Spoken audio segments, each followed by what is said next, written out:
ยื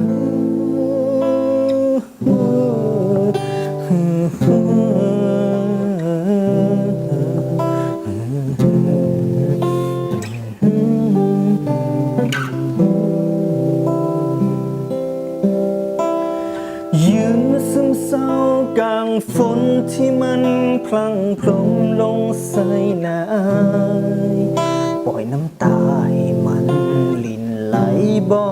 ายฟ้าดินสูญสิ้นแล้วความฮักนาทีสุดท้ายได้คำว่าเลิกกันป่านหัวใจของอายถูกคั้นด้วยน้ำมือเจ้ากับเขา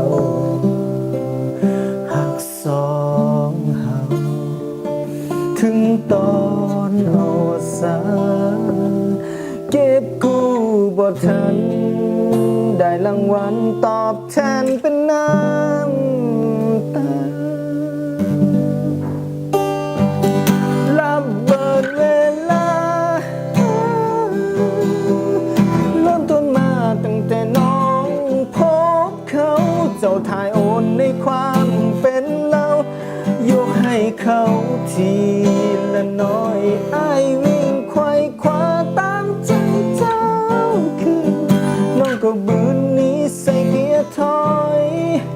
ได้แต่มองหักที่หลุดลอยจนถึงวันเลิกลา